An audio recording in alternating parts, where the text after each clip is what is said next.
how to get $1 from 1 million people.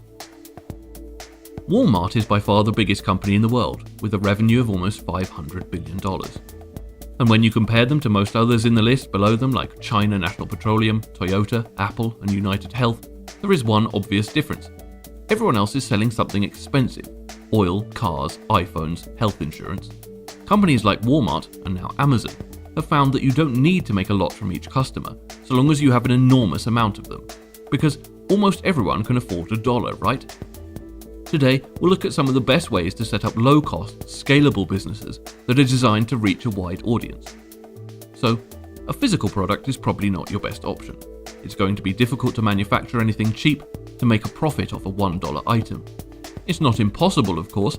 There are discount stores that work on this model, but you need to be able to order in huge bulk to make this work. So let's forget about it here. You are left with two options: a digital product or some kind of service, be it digital or physical.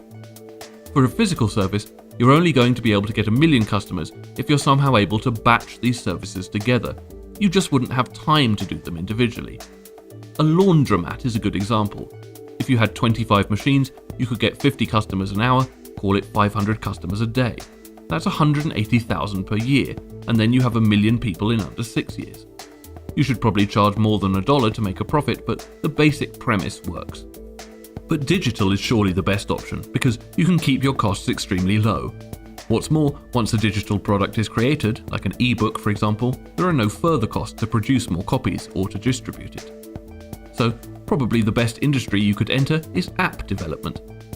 There are many categories within this group too, so you'll hopefully be able to find something you're interested in. Mobile gaming currently takes about 45% of the global gaming market, which is a $100 billion industry. The most common model is to release the game for free and then charge for small transactions in the game, such as extra lives, special characters, or new skills. If you look at the industry leader, Candy Crush from King Digital Entertainment, then only 4% of their users actually make in-game purchases. However, this is still 12 million people and makes them over $1 billion a year. Alternatively, you can just make money from ads. Flappy Bird was making its creator, Dong Nguyen, $50,000 per day simply from advertising. So, although this is taking money from advertisers rather than straight from people, the popularity of the app is directly tied to the revenue. There are plenty of paid apps though for $1. There are games like Lego Batman and Minecraft Story Mode. Then there are 99-cent icon packs, Scanner Pro, Notability, which is a productivity tool, and many others. If app development isn't your thing, how about an ebook? There are plenty of platforms on which to sell them, and there are no limits to genre or length. You could provide technical knowledge or industry insights, or go full creative with a novel or a play. Whatever route you choose, the first step is always to go and do some research. See what's out there, what gap exists in the market, and then find a way to fill it. If you would like more advice on investing of any kind, please give us a call at Holborn Assets, where we have over 100 UK qualified advisors who do this on a daily basis.